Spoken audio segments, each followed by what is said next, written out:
What is up, ladies and gentlemen? Thank you for joining us for, yeah, I saw your comment about changes, Mike. So thank you for joining us as Alan, Jimmy, and Sarah investigate a new series on the Library of Alexandria here, where we talk about what it's like to be a first-time reader of Dresden. This is probably the most popular series that I read on BookTube. I don't read anything that's popular, so this is probably the most popular series that I read. And so we'll see if we get any like angry fans here in the chat today. But today I will be posing as Michael, who is everyone's favorite paladin in his white tank top that he wears, which is weird. And then we have Bob, the horny skull, who sits upon. I felt like it really encapsulated my personality. And then we have, of course, Karen Murphy, in the tough as nails form of Sarah here. So guys, so real quick, I'll let Jimmy and Sarah introduce themselves, just in case you're not familiar with them. I promise if you're here, you're familiar with them. Jimmy has more subs than me, so clearly if you're here, it's because you know Jimmy. So Jimmy, go ahead. Well, my name's Jimmy. I have more subs than Alan, and happy to be here. Exactly. My name is Sarah. I don't have more subs than Alan, but I have more friends than Alan. So I'm also happy to be here. Wow. That's where we're starting. All right. Okay. That is uncalled for and unnecessary. There you go. All right. So your name has been changed to reflect your new personality. So we wanted to do this like a long time ago, and again, it's my fault. It's definitely my fault. But a long time ago, Jimmy and I, we started reading them at the same time. I had read Stormfront my first year on BookTube, and then it took like a year before I reread Stormfront and then read Full Moon. And it's just taken forever. But we had wanted to talk about Dresden, Jimmy and I, and then we're like, what if we got like a female perspective on this? Because, one of the main complaints about Dresden is token girl in the chat. Yeah, exactly. That's the only reason we're here. We're not actually going to let you say anything. It's as long as you're here, fulfills your quota. I'm just kidding. But one of the main complaints, especially early Dresden, is its male gaziness. And I mean, yeah, it's true. Mm-hmm. So Sarah's here to give us, her female perspective on that. Kaiju, thank you so much for the super sticker already. It's a cool sticker. And yeah, so we're just going to talk about the first 3 books and our impressions. We're going to talk about first, like, our just impressions of Dresden, just like as a whole, or as a 3-book whole. Mm-hmm. And then we'll go into kind of spoilers for the books, because I do think that, especially with 3, it does start to like build on the mythos that's been established. Even though book 2 is my favorite of the first 3. And book 1, after reading books 2 and 3, I don't even think book 1's a good book. Like, book 1 like dropped after I read book 2 and 3, where it's like usually you read later ones and it elevates. No, I'm just like, book 1's bad. I don't like book 1 anymore. That is Jimmy's favorite, of course. Yes, your mom's here, Jimmy. Yes. She's at work, apparently. Nice. Kaiju's only read through 4. Jimmy has also read 4, but he's not going to talk about that. So for everybody in the chat, I don't want to have to put a banner out, but we're only talking spoilers through Grave Peril. Don't say anything about anything that happens after Grave Peril. And also don't talk about, we've already started with this. I mean, that's fine. That's fine. I mean, if you say so. And I don't want to hear about just wait till changes, guys. Like, everyone, I know, right? I know. I don't know why everyone hates Full Moon. Like, it's not worse than Stormfront, guys. It's not. It's not. No. But everyone's got a freaking, I don't know. Everyone's got some kind of obsession with Grave Peril, which isn't as good as y'all think it is. So. I thought it was the best of the first 3, I thought. Well, we'll get to that. We will get to that for sure. Look at all these people that say Full Moon is the worst. Stormfront is the worst, guys. We can argue about which one's the best, but Stormfront's the worst. The mystery's stupid. Anyway. first experience of the first 3 books. Jimmy, I'll go ahead and let you start. Like, what's your impression of Dresden up to this point? Well, with just the first 3 books, I was kind of surprised by how much I liked Butcher's writing. I've even heard people say that the writing's not very good. And even in Stormfront, for it being a debut and knowing when he wrote it and under what circumstances, like, I don't know. I just clicked with it. It's really short and pointed in where it needs to be. And it gives me like slight King vibes, like not a ton, but just a little bit, because little creepiness, right? He's not using super flowery language and the dialogue is fast. It's quick. And I like all of those things. I've never really been into noir, but now I kind of want to see if I am. It's kind of how I feel about Malazan and military fantasy. It's like, oh, maybe I do need to read Black Company and these other things. So really, I'm most shocked by how much I enjoy Butcher's writing, even in the first 3, and also Noir and that narrative structure of like who done it. So you get like the big catalyst at the beginning of the book, and then you work your way through. Is just it's honestly the best change of pace, and I think that might be why so many people like it as palate cleansers. On top of the fact that obviously it's a little bit more lighthearted and shorter, I think it's also because it just feels different than everything else. Yeah, I completely get that.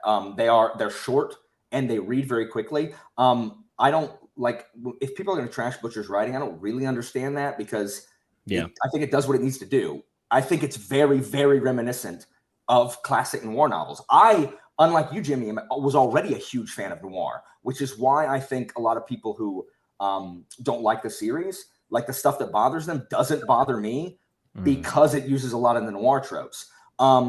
Guards, men at arms. They use a lot of the noir tropes in your Pratchett's watch books. It's the detective on the mystery, on the case. So I'm already predisposed to those. Hold on. Mike says that he likes Stormfront because of Marcone. I like Marcone also. Marcone's cool. Yeah. He's my favorite in the first book, but he's in the second book too. So I get that. And also Michael's introduction in Grave Peril, also awesome. We'll talk about that in a second, but I'll talk about my issues with Grave Peril in a minute. But yeah, so I read Stormfront. I had read it. Yeah, and it was fine. It was fine. And then I listened to it on audio. Jimmy, do you listen on audio primarily, or do you read it? Like, yes. I do both, but the majority of the first 3 were actually through audio, and then the 4th one I actually read. Like, I got you. I listened to the first one. I re-listened to the first one completely audio, and then I read half and half Full Moon, and then I did 75% audio on Grave Peril. I like to read them because they go so fast, and with mysteries, I miss stuff. Like, I got to listen to the clues.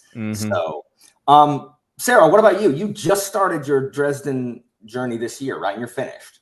Kind of. So I actually read Stormfront about 15 years ago at the request of a friend, because I was a big Buffy and Angel fan. And he said, well, if you like that, then you'll probably like these books.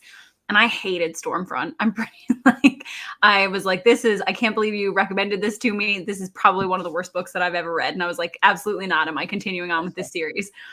So I always say that like the biggest, like the thing I'm happiest or most grateful to book 2 for is getting me to actually go back and reread it. Because back then I didn't have this push of like, things get better and wait till book and all those kinds of things. I'm sorry, did you have something you needed to say there? No, I did not. I did not. But I'm happy that I did push through. When I reread Stormfront, I still didn't love it, but I thought it was fine.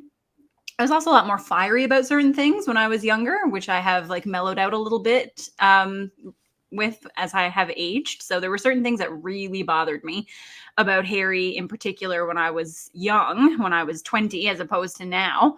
And I think that made it a little bit easier to read it too.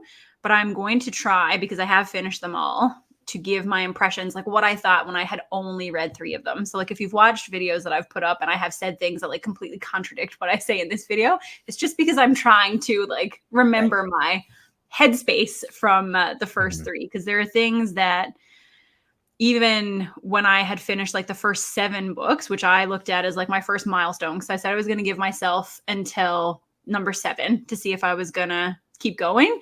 And looking back, like some of the things that I thought were really important, not that important. Some things that I totally glossed over are now like hugely important to the characters and to the story. So it's just fun to go back and look at it like that. But I really love it. Dresden has become one of my favorite series. When I was reading books 1 to 3, I was intrigued, but still was happy enough to read one a month. Yeah. It's kind of how I feel. Yeah. Jimmy's read book 4. I have not read book 4 yet. So yeah, I like them, and I like them more now that I've read all 3 books than I liked after I read Stormfront. Mm-hmm. And I think, a lot of people's issue is Harry, is Dresden himself. Like a lot of people that I've heard, they like the side characters in the first 3. They don't like Harry because, I mean, we were talking about before we went on, Harry's kind of a dweeb. Like Harry's no, what did you say? He is a pretend Chad. Yeah, he's like a fake Chad. Like Harry simultaneously, Harry thinks that he's Disney's Lancelot. Like he thinks that he's, a knight of the Bloody Round Table. Like he thinks he's Michael is the problem. He just thinks that he's a more effective Michael because he doesn't have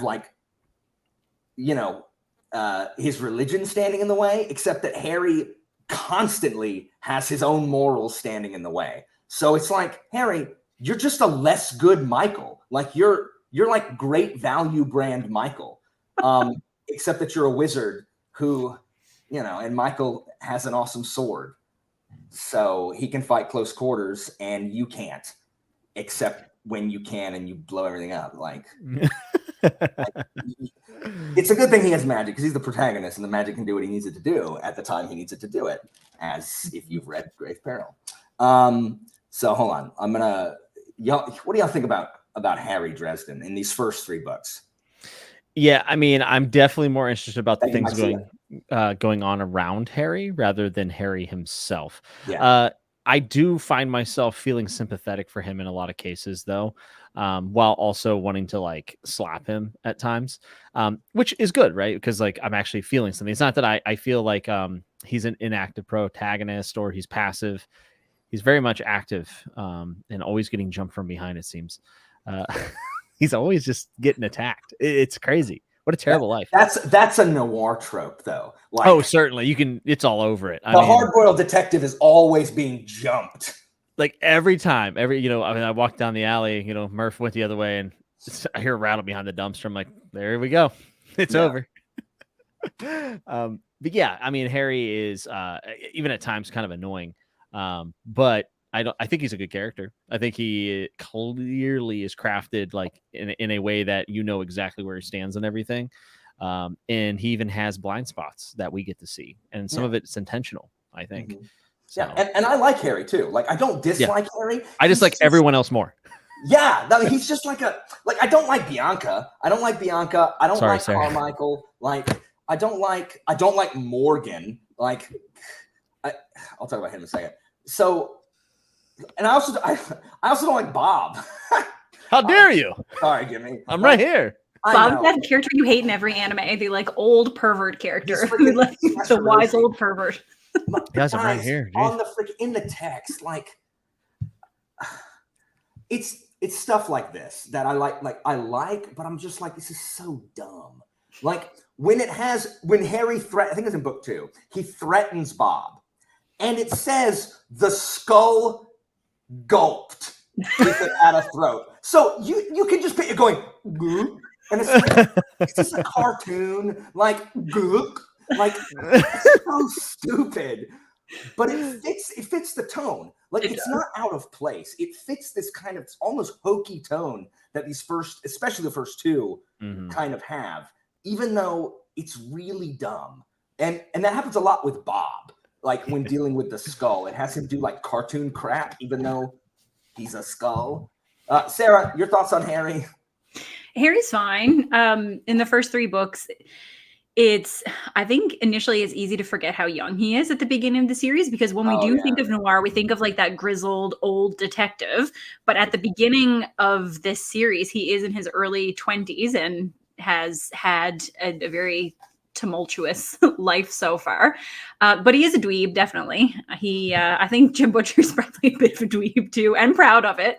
But I do think like you do struggle with some facets of his personality early on, and the secondary characters are made more interesting because of their relationship with Harry and how they relate to him. But I actually found it difficult. One thing that I really struggled with in these early books is that I felt like all of the female characters have their like one personality trait, and like that is what they are, and it's how Harry sees them. And obviously this is attributed to the point of view as well, like the perspective that we're getting. Like we see everybody through Harry, so obviously we see them as he sees them, but is they are very much like, at least I found them to be one note in the early books. And that was something that always frustrated me, because he has some really interesting characters and I wanted to know more about them other than like that one defining personality quirk that they had. Well, yeah. Sorry, go ahead, Jimmy. I was going to say, and I think that's what makes Michael so intriguing in the first 3 books is that, okay, well, he has his big sword and he's kind of like this chivalrous knight fellow, but then he has a family. And like, it's just like a little bit of an extra dimension. And I think that's why Michael, one of the many reasons why Michael stands out to me as my favorite character of the first 3, because I agree there was a lot of one note characters. And is that part of Noir? Is that also? Yeah, I mean, yeah, the femme fatale, like the females are not, they're not deep characters in Noir. They're just not. They're plot devices. Right. Okay. And the thing is, and I think that Michael's wife is one of the best female characters in the first 3, because there is more to her. She's like, Harry Dresden, I know what y'all do, and you ain't gonna get him hurt. Like putting him in jail, Harry Dresden, I will end your life. Like she's tough as nails, and she's sitting there pregnant and having carrying the babies around, and still like threatening Harry's life, which I liked a lot. But hold on, let's look at some of these comments. So Morgan is only in the first book, and I can understand how you would think that, but Morgan is Michael if he was a douchebag. Like Morgan is, I 100% agree with. I am a person who believes in law and order. I believe in following the established rules. But my problem with Morgan in Stormfront, this is my problem with Stormfront in general. It is so stupid the way Morgan behaves. Like it is so dumb that they're sitting there trying to pin everything on Harry when it's obviously not him. Like, is the White Council so stupid that they're just going to like ignore everything else because it doesn't make any sense. And that's one of the things that bothers me about Morgan is how unreasonable, like beyond, it's like, it's not a believable unreasonability. It's I need this guy to be stupid for the plot to happen. And I don't like that at all. And so that's what Michael could be if Michael was one note, unreasonable, and, Michael is, you said it the best, Sarah, and this has stuck with me ever since I heard you say it. Michael is one of the best examples of lawful good done correctly, because we think, those of you who play D&D, like we think of lawful good as people like Morgan, like no exceptions, you can't break the law, nothing ever, it's always this way, and they're really, really rigid. Butcher shows us that it doesn't have to be. Michael is 100% lawful good. But he's also a human, like with real feelings and real motivations, who understands that, guess what? Just because I'm lawful good doesn't mean that everyone else in the world is lawful good. And that's one thing that I think Michael is so well done, seeing that paladin character done in kind of a different way than we normally see him. Yeah, and because of that, and you feel like he's so reasonable, and Harry kind of uses him, right? And 100% in a precarious position. So Michael even goes an extra step to further the character of Harry Dresden in a lot of ways. Yeah, it's just a really well flexed side character. Yeah, I agree. They make a good pair. And the interesting thing about Morgan versus Michael is you get the compassion with Michael that you don't get with Morgan.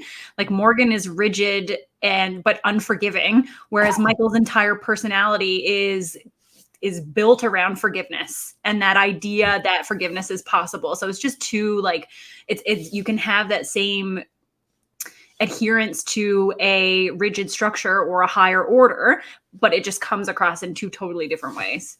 Yeah, completely agree. Some more comments. The first three, Harry's character is mostly defined by making rash decisions and contemplating how beat up he is, which is basically accurate for the first 3 books. And broke. Do you guys think Harry would be as annoying if it wasn't in first person POV? I think, I mean, we wouldn't get all of his like, oh, well, I'm a gentleman. So yeah, I was literally going to say that exact quote. Yeah. I'm chivalrous, so sue me. Like his nice guy receipts that he's always like cashing in. And I'm not going to change it. People can complain, but I'm always going to be the nicest guy. Oh my gosh. What an incel. I mean, except that he's not, because no, he's a good person. Murphy frustrates me with the fact that like it's like I understand Carmichael understands that these things are going on, and he doesn't really want to believe it, and he doesn't like Harry, and he doesn't like that this is what he's, you know, been assigned to. So I do get it. Why don't you tell me my freaking like my mic isn't plugged in? My sound is terrible. Hold on. I did honestly hear you. I gotta fix my mic. Hold on. I gotta put my mic in. Hold on. Sorry. Sorry. Sitting here with my. I have no idea what y'all were hearing me through. I have no idea what was picking it up. Like my headset. Oh, my freaking headset over here on the ground. Anyway, yeah, but Murphy, like, she knows that this is like, you know, the world of spirits and ghosts and monsters and crap, and she's just sometimes unreasonable with not letting Harry, who is the only one that can deal with it. And like constantly, I mean, I agree. Like she doesn't, I don't know. She's pretty hard on Dresden, like not telling her everything. Like I understand why, but at the same time, like Murph, like he knows like wizards that can kill you from across the world if they know who you are. Mm-hmm. I don't know. How do y'all feel about Murphy in the first 3? I struggled with Murphy in the first 3, and I could tell, well, you know, you can tell because of the role that she plays in the books that she's going to continue to be an important character. And I just remember wishing within the first 3, like, I hope that this dynamic changes, that there's some sort of event that will make her not as suspicious and will help Harry like open up. I did not enjoy their dynamic at all at the beginning of the series. Jimmy? So I'm the odd one out here. I actually didn't have any problem with Murphy. One, because I felt like it was kind of like the Noir thing, like the detective that is like, you know, I'm on to you, you know, kind of thing. Yeah. But on top of that, like she does need all the information from Harry because it's her job to know, you know, she has the power over him. He's kind of like, he's a 1099 guy. Like she brings him in to help. Yeah. It's her case. Let me know what's going on. Contractor. Yeah. So I kind of understood why she would get angry with him. I mean, obviously it's like over the top, and you're right. The threat to her life is very real, but who's to say she believes all of it? So actually, I didn't really have any problems with Murphy. I really liked her from the get-go. Yeah, I am in between. Like I liked Murphy. It just frustrated Murphy. I like Murphy when she's not like causing undue difficulty for the freaking investigation by arresting Dresden. It's like, Murphy, like, what is that going to do? You're going to go stop the ghost with what? With what? You're going to shoot it? Are you going to shoot it, Murphy? Like, you know, it's just like, what are you doing? But I like Murphy herself. And it is my hope that Murphy continues to become more than just the obstacle in Harry's way. Like, I want her to be awesome, like, in addition. Oh my gosh, I'm so behind in the comments. Here's the big thing, guys, that people don't like about Dresden is the fact that it's like the male gaziness. Like, everyone Harry looks at, first of all, every girl is hot. Like, I don't know what city he lives in, but Chicago. I've been to Chicago. He does not live in Chicago. Listen, because I've walked down Chicago, and every female is not hot in Chicago, but in Harry's Chicago it is, and he lets us know how hot they are.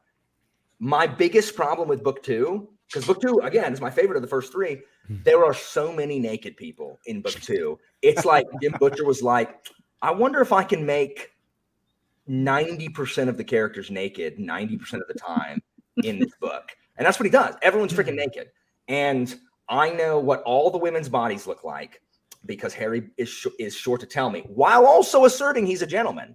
Like, oh, I'm a gentleman. I am staring at her chest. What's wrong with recognizing beauty, man? I mean, look, he's just raised that way. White knight, recognizing an ample bosom where he sees it. It's just, and it's like, I mean, it bothers like a lot of people. It's ridiculous, really, to me, though. It's also really realistic for most 20-year-olds, like 20-somethings, like, you know, that I have encountered. And like, Noir, oh, right? Dude, check out, no, like in real life, like, oh, dude, check out that chick. Oh, look at the blah blah blah on that chick or whatever. And it's just like, okay, guys, all right, go get your red Solo cups, bro. Thoughts? I was pretty dumb in my early 20s, guys. I know that might come to a shock to some of you. I was also dumb in my 20s. I was very dumb. Yeah. So here's the thing. It gets grating after a while. Like I still believe that it's part of the intent of Harry's character. Like it's not meant to be a strength per se.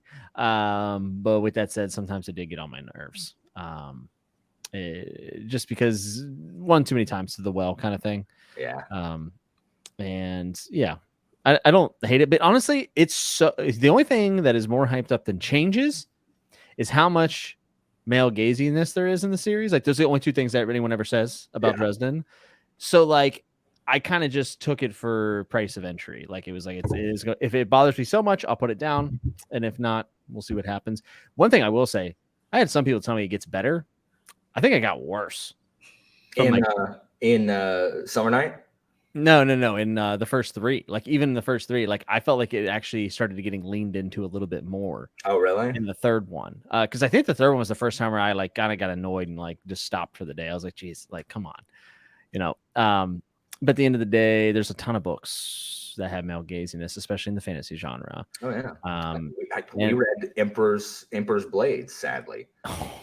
Sadly, we made that poor decision. I scrubbed it from my memory. It's worse in that book. Oh, way worse. The supple leather, and in my opinion, it's way worse because again, it's part of Dresden's character. Yeah, it's who he is, and it is kind of the style as well. Noir. Yes, Raymond Chandler does the same thing in The Big Sleep. So. Yeah, I believe that's something Philip actually said whenever he was covering him. He said, this is actually kind of how Noir goes, and then. Now people don't have to like it, but I mean, it does follow the Noir tropes. Yeah. So I don't blame people who are finding it annoying. That's totally valid. If you don't like reading something, you don't like reading it. But for me, it's just like kind of like an eye roll and try to move on. Sarah? I think I'm with Jimmy. It's an eye roll and move on. Anything that is repeated as often as Harry's appreciation for the female body is irritating in a book. Like anything that comes up over and over and over is going to take you out of the story. So it does. Like there's, you know, it's the same thing as if an author uses the same word over and over in a certain book, you'll eventually pick up on it. Or if someone needs to remind you that someone's can't sit on a certain throne because of their gender. Like if that comes up repeatedly. Oh my gosh. Did you know that a woman can't sit the unhewn throne, Jimmy? Yeah, I've actually heard that around the courts. I've heard the unhewn throne could never be sat by a woman. Oh my gosh. He only said it 8 times in the first book. So ridiculous. Like, no, I agree. Like anything that's done that often. It does amaze me that Dresden gets all this flack, but like I know it, I can think of top of my head, a couple books that are way worse. Yeah. Like way worse. So yeah. And I think it's just like that first person point of view. We're so inside Harry's head. And I think part of it too is the like attempted justification by Harry himself, like his constant assertions that he is a chivalrous dude that makes it worse. Don't kid yourself, Harry. Just own it. own up to your like cognitive dissonance. Yeah. Seriously. Oh my gosh, guys, let's look at these comments. I'm so behind. This is Michael Nipp's brother. Marcus, what's up? Morgan, yes, he is so narrow-sighted. Correct, 100%. Morgan frustrates me, and I've only seen him in Stormfront. So at the beginning of, when we're introduced to Michael, in the beginning of Grave Peril, it had been several months since I read Stormfront, and I was really confused. Like, I'd forgotten. When you read a lot of fantasy, I am not good at keeping names straight. I'm just not, because it's so many names in fantasy books that I forgot the guy's name was Morgan and not Michael. And I couldn't figure out when Morgan and Harry had made up and why they were like adventuring together. And I kept waiting for a flashback to tell me. And it was only like when he said that he was, there was at some point that I was like, wait a minute, like, this guy's not part of the White Council. Hold on. And then I went and grabbed Stormfront, saw that it was Morgan. I'm like, I got to re-listen to these first chapters, because I was the whole time like, why are Morgan and Harry adventuring together? And so I got confused. That was my bad. They are not the same at all, but looks like someone else did this. I mean, 3 M's in the beginning, you know, you got Michael, Murphy, Morgan. I'm sure there's another one. Marcone, what's his name? The gangster. Yeah, Marcone. Yeah, Marcone. I really like Marcone. I've always been partial to these, like to Carmine Falcone from the Batman series, and like I like the Gentleman Dons. Like Johnny Marconi's not any different than, you know, every Don in every major city in every work of fiction. None of them are ever thugs. Like the main Don is never like, hey, how you doing? Get out of my face. No, it's always like, oh, hello. Oh, I'm a gentleman. I run this establishment. It's always that. Like that's not new, Jim Butcher. Like, that's every freaking Don in fiction. It's always the sub people who are like, what are you? What do you want us to do, boss? Huh? Want to rough them up? Exactly. Like, the fiction ones never wear tracksuits. Like, they never wear. Which is a shame. Because real Dons only wear tracksuits. Sorry. Nice. Michael likes Michael. Hold on. Connor's gonna listen to it tomorrow. Anyway, y'all can keep talking. I'm just like, the use of faith in the institution and chaos as the. That's interesting. That's interesting. Yeah, I like that point a lot. That is really good. I think Michael's is written really well as a character of faith in fiction. I think he's like, Michael is so three-dimensional. Like, he is very just really fleshed out. And I think he's the most fleshed out character in the first 3 books, which is why I like him. Yeah, except that Javert is awesome. And Morgan is just like a fat guy who grumbles a lot. Like, he doesn't do anything. Like, he can't chase anybody. Like, at least Javert has the right guy. Hold on. One thing, we're so far behind. Go ahead. Well, one of the things that I think that is really worthy in this series is the setting of Chicago and the way that he does like the fantasy elements in the real world and how he explains it, and even Harry interacting with the world, like technology not working around him. There's like little quirks like that, and then just the way the magic actually happens, all the supernatural stuff and how it's covered up and whatnot. It feels believable as much as it can be, at least. I've read other urban fantasy where it's just like, it might as well just be in a different world. Yeah, like, I agree with that.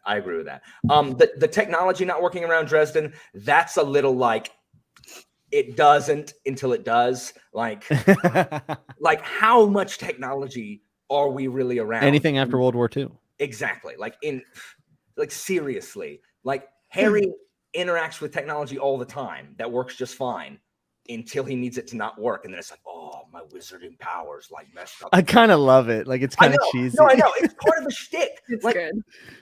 There's a lot of this is just like, you just like, okay, and then you just move on, and it's part of the whole feel of the thing. It's interesting because obviously there's no way that Jim Butcher could predict when he started writing the series at the end of the 90s what technology would be like and how much we depend on it in 2022. That's a really good point.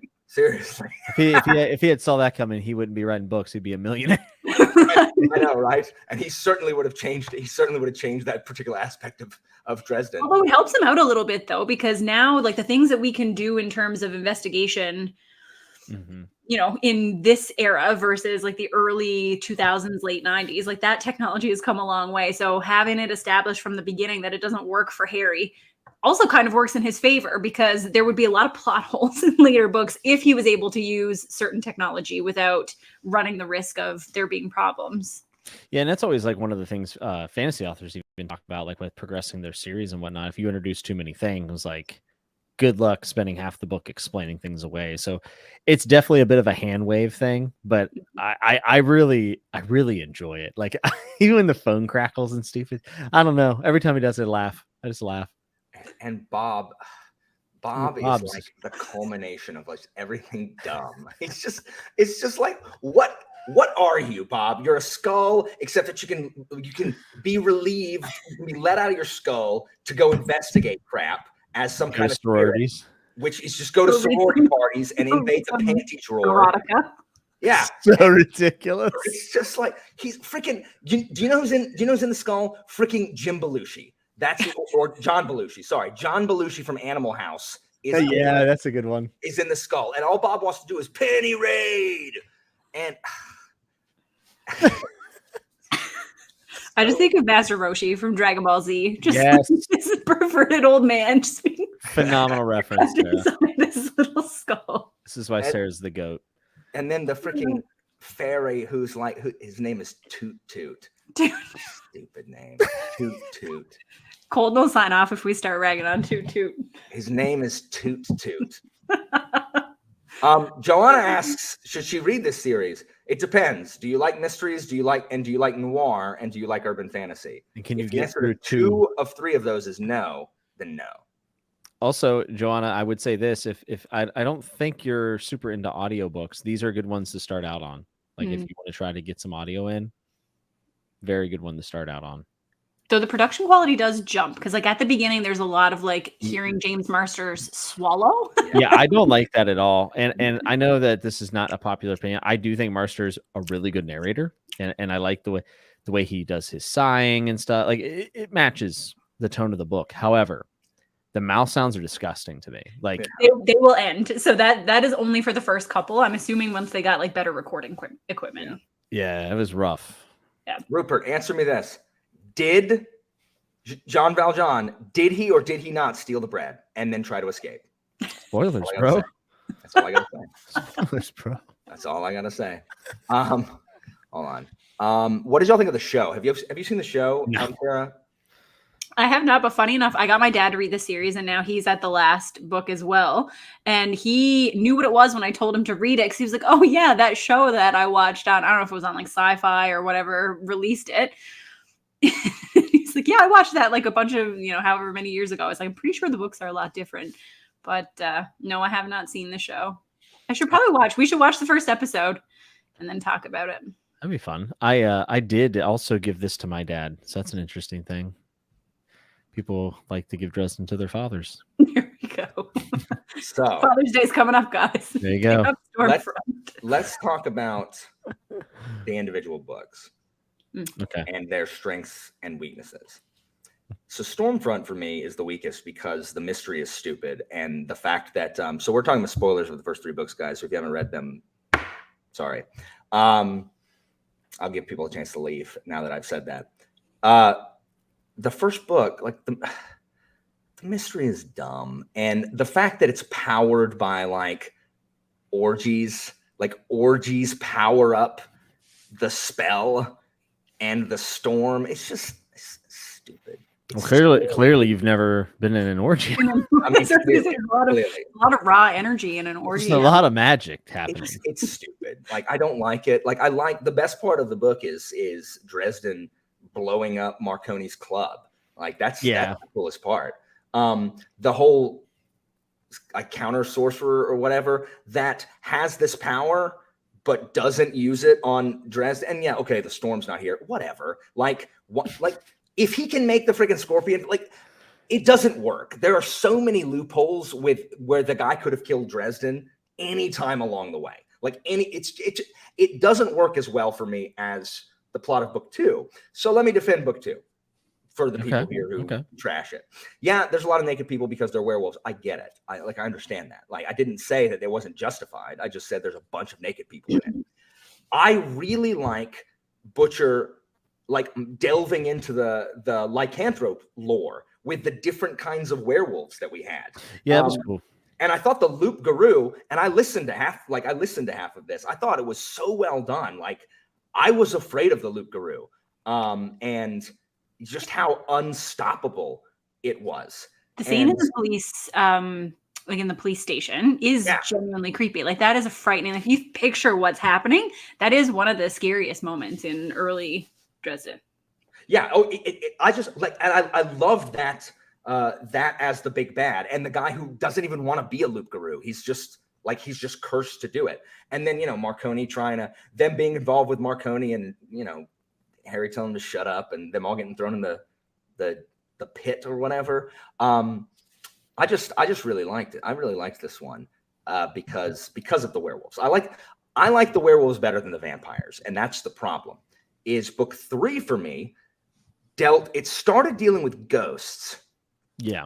And then we went back to Bianca and the vampires. And we kept dealing with Bianca and the vampires. Mm-hmm.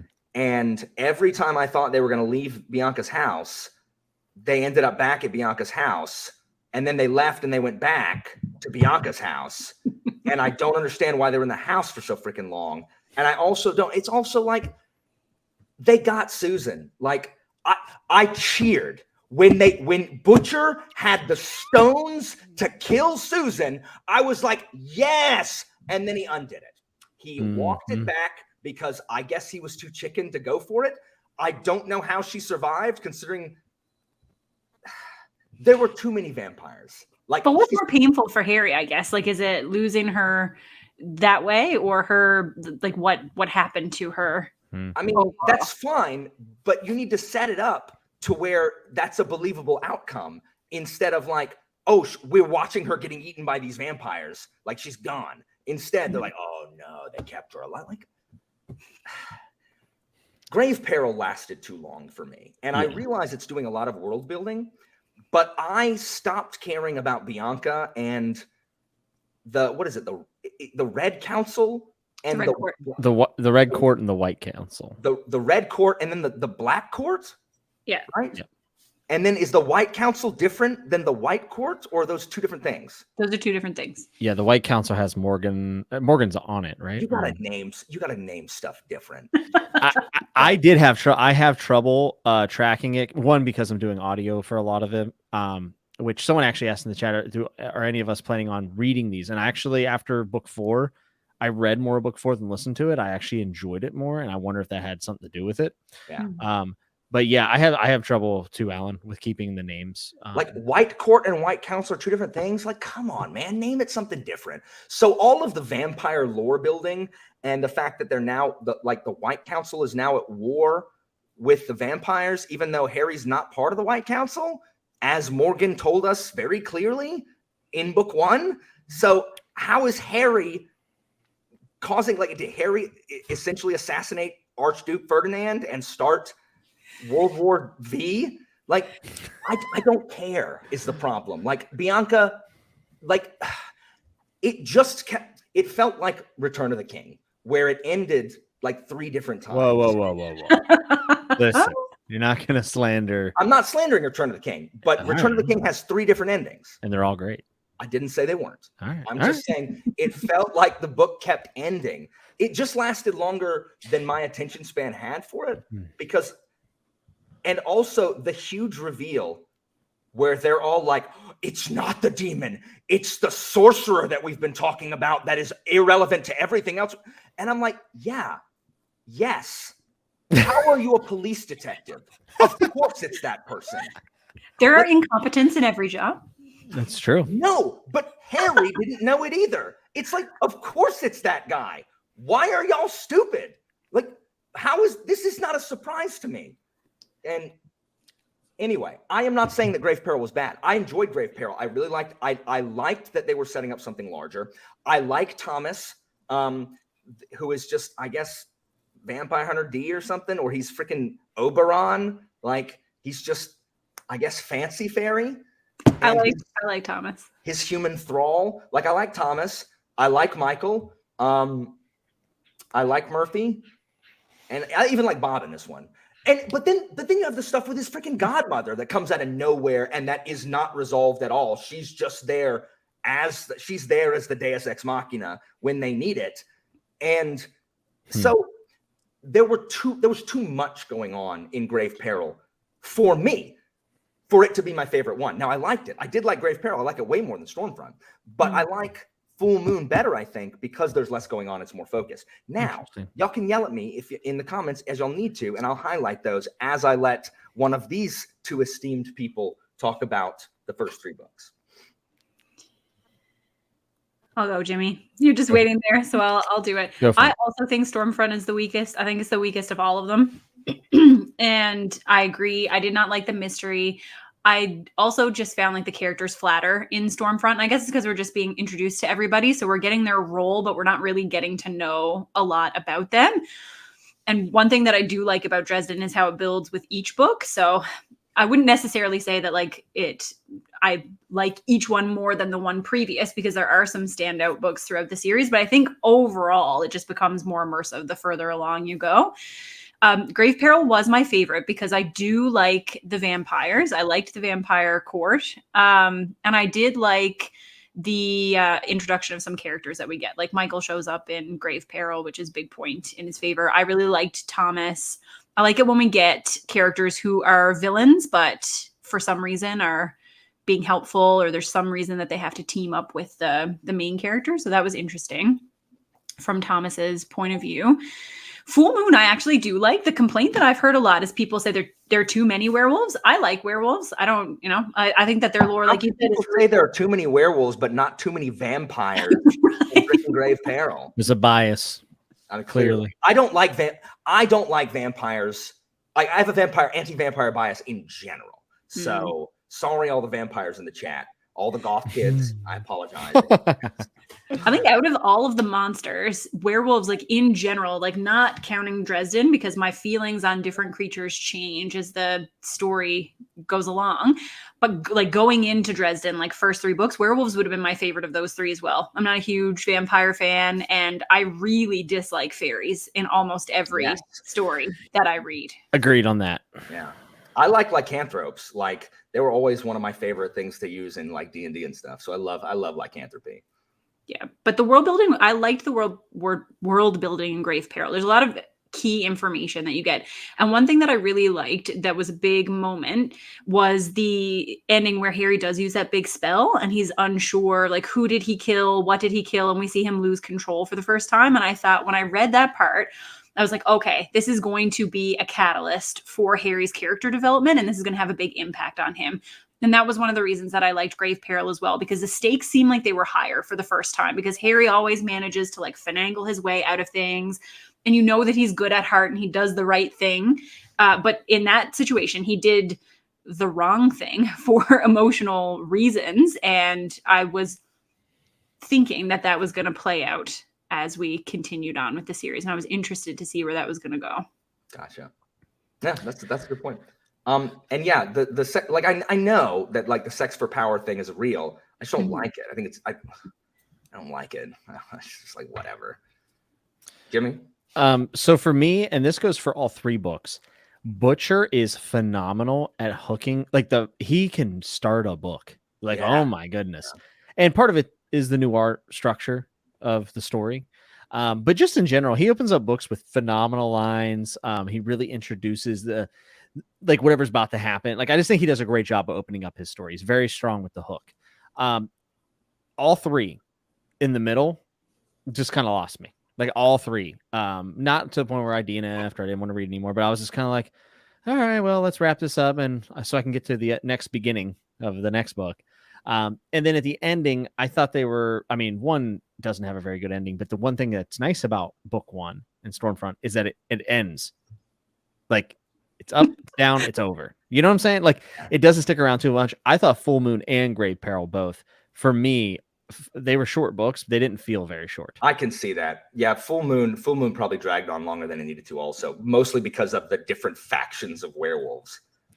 Yeah, it's like whenever you say bye at a party, and then, oh, one more thing. And you're like, oh, that was actually a fun anecdote. Thank you. All right, I'll see you later. But one more thing. You're like, Jesus Christ. Come on, let's go.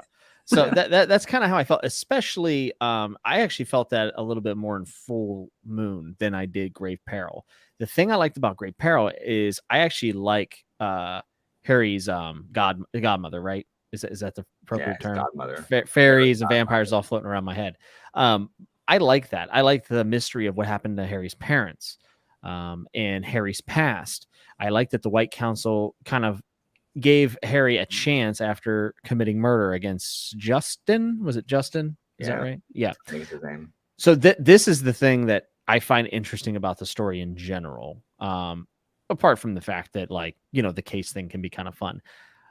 So that's why I like Grave Peril more. I also like the ghost stuff a lot, especially with what happens with Murphy and then she getting possessed and then Susan. So it's like you see that being a part of Harry's life is detrimental. That is like part of the cost of being in Harry's realm. Michael even obviously has bad things happen to him and his family and Charity and everything. So I think also the inclusion of Michael as a character in general wins Grave Peril for me. But none of the three cases, I will say, if there's one thing I'm most disappointed about with these books, none of the cases have really intrigued me yet. Yeah. And I like episodic case. I love the X-Files. Yeah. Like the X-Files is the jam. I love it. I also like your run-of-the-mill mysteries. Like those are all cool things, like TV shows I used to like back in the day. But none of the three really hooked me as far as a case goes. Yeah. And that kind of disappointed me a little bit because I was actually expecting to like the case more than anything else. And it just didn't hook me as much. And none of them had a climax where I was like blown away, where I was like, holy crap, I can't believe that happened. None of that really happened. Maybe Susan, but like you said, it didn't go where I thought it was. I thought she was dead. So yeah, and I kind of sound a little bit more negative than I am. But this is why I always just say these books are really good. Like they're good. They're solid. Yeah, and having a critique of something doesn't mean we didn't enjoy them. I really enjoy the series because of its noir, roots. And I agree with you. I think the ghost and the possession stuff, I thought that was way more interesting to me than vampires. I agree. I that's why it felt too long, because we figured out the ghost thing long before we finished dealing with Bianca and the vampires. Which I was confused by. I was like, what? Yeah, I was just like, what? Why are we still doing this? Like, I don't care. Stop going to that house, Harry. Like, stop. Stop going to the house. Burn it from the outside. I don't know. Everyone else has no problem distinguishing between council and court. We're players. We are mere mortals. I know. I really want to read Death Mask now. Dang, it's Philip Chase. Dr. Philip Chase, renowned author. Hold on, let me see. Oh yeah. We have the better doctor on tonight, though. Definitely right. not. Dr. Sarah. Dr. Bianca. Indeed, Dr. Bianca. Hold on, I'm trying to find the comments here. If I was a hematologist, it would be perfect. The best part of the first three books is Summer Night is next. Jimmy agreed. He likes Summer Night. Yeah, I know I'm not supposed to mention anything about it, but it's way better. Yeah. Yes. So this right here, too much going on. I agree. And then Connor says that Full Moon is better contained and that Grave Peril is a better setup. And you know what? I probably completely agree with that. And I think that's why I like Full Moon so much more, because it is self-contained like Stormfront, but I like werewolves more than I like dumb guy who can make a scorpion get big. Who's the final fight with at the end? Who they fight? The vampires? Like the ghost and Harry's ghost. Oh yeah, that was cool. That was cool. Again, stuff for the ghost is fine. It's the vampire stuff that I'm like, I don't care. Your copy of Empire of the Vampire is crying, Jimmy. It probably is, because it's never getting opened. Hey, that Jay Kristoff. Fred likes the fairies. Yes, of course. The thing about noir novels and mystery novels in general is mystery novels can't afford to have a lot of extraneous information in them. So anything introduced in a mystery novel or a noir novel is going to have relevance. Like it's going to. That's right. So when they're talking about, the sorcerer that we put in prison like a year ago, like, of course it's the sorcerer doing it, guys. You know who else does that? Who? I'm sorry. I just was thinking about this week. Sanderson does that with his books. Does he really? I haven't read enough of it. Oh, yeah, fair. If Sanderson tells you something, it matters. Oh, yeah. It's just an interesting tidbit. Yeah, I have not read enough to like in Mistborn for sure, but he repeats the things so that he repeats certain things so many times that you miss the things he said once that are actually going to come into play later.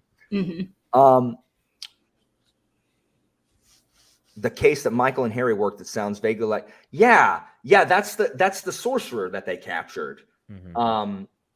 And for a second, when they were talking about that, I thought it was Morgan. And I'm like, they didn't work together to capture the dude from Stormfront. I was very confused at the beginning of that.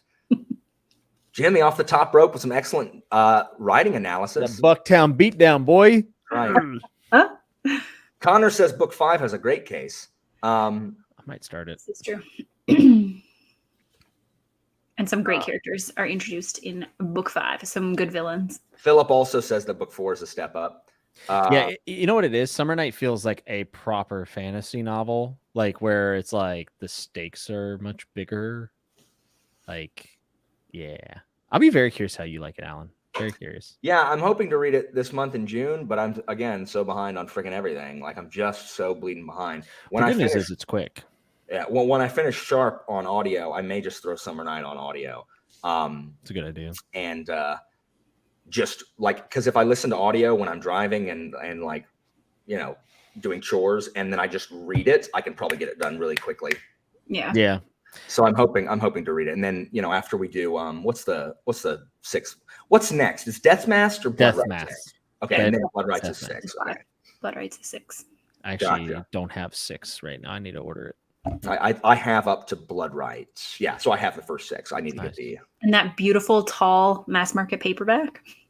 Absolutely not. I don't order those. I order the Orbit ones from Britain. I won't read them. I do too. And no, I'm not behind on KJ Parker. You want to know why? Because I'm reading KJ Parker novellas. So they're like 95 pages, and they're like, it's not even like smushed together typeface. So I'm reading like 95 pages of a book that looks like this. I can read that in a day. So, that's why I haven't been reading any Parker novels. I don't have any freaking room for them. I looked at a folding knife and it was like 500 pages. I was like, I can't fit this in. It's not that long. It's like 400 something. No, it's like 590. Is it really? Or 560? It's above 500 for sure. Because I was disappointed. Well, folding knife is good. I still got to read God Is Not Willing. Yeah, I know. That's another collab.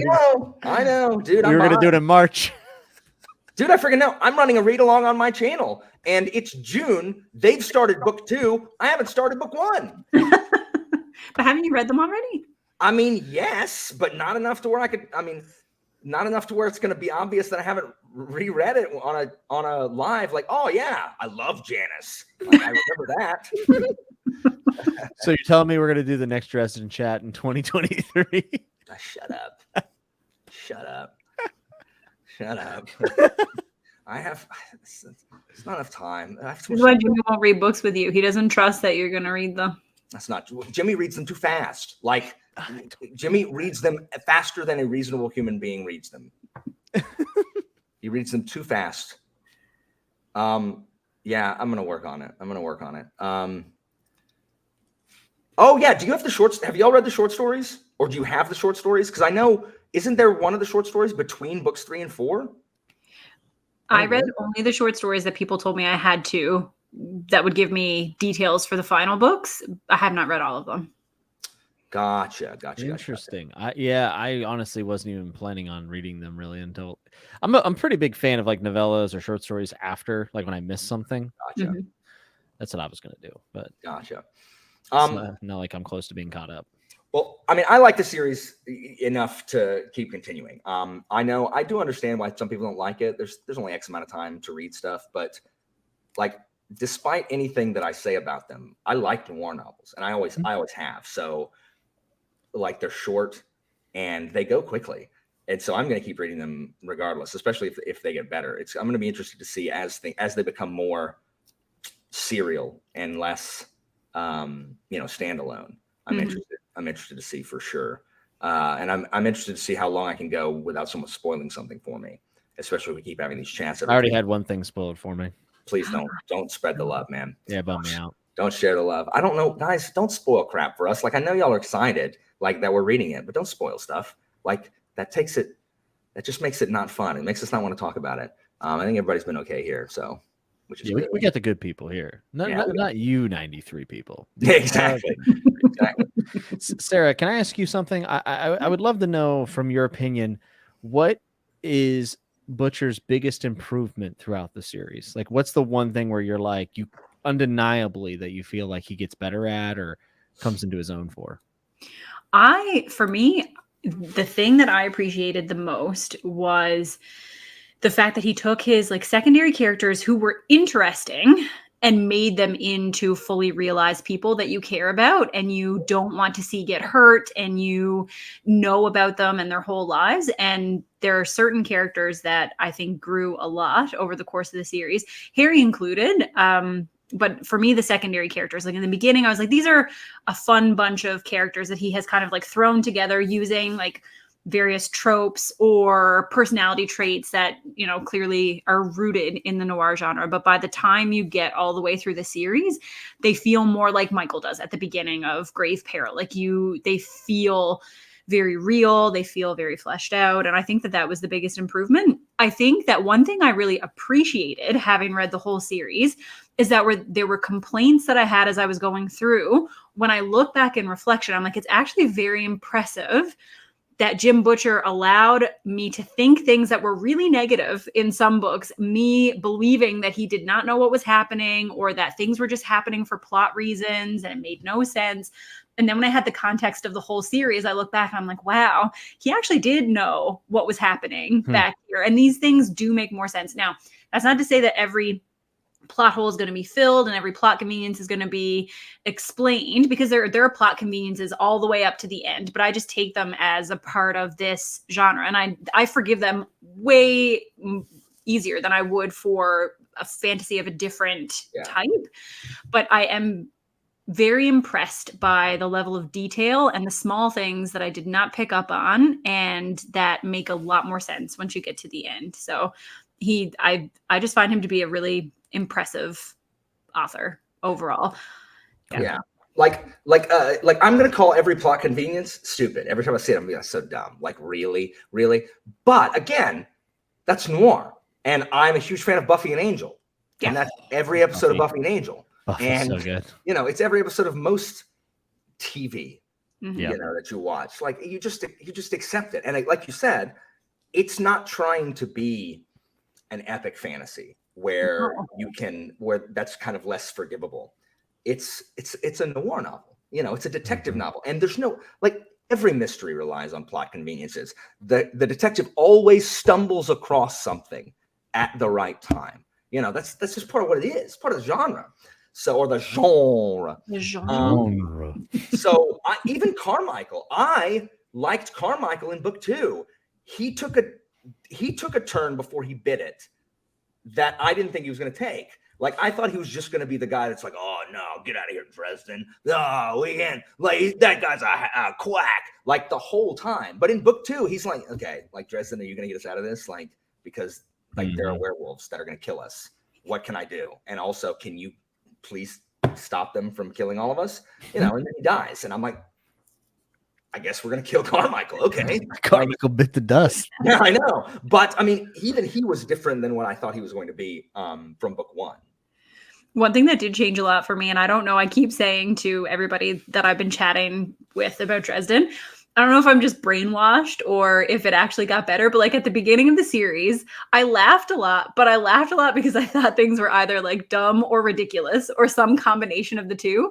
But by the end of the series, I genuinely thought that Harry was hilarious and that Jim Butcher was like peak comedy. So I don't know if I've just been like hoodwinked or if they actually get funnier, but like a dumb joke will come up now at like book, 16 or 17 and I will legitimately think it's hilarious. Whereas at the beginning of the series, I would roll my eyes and be like, oh God, like this is very corny, but I don't know. It just ropes. There's something about this series that just ropes you in, even if you don't want it to, even if you don't think it's going to, even if 500,000 people tell you to just wait until the book that shall not be named, it's really hard not to fall in love with it.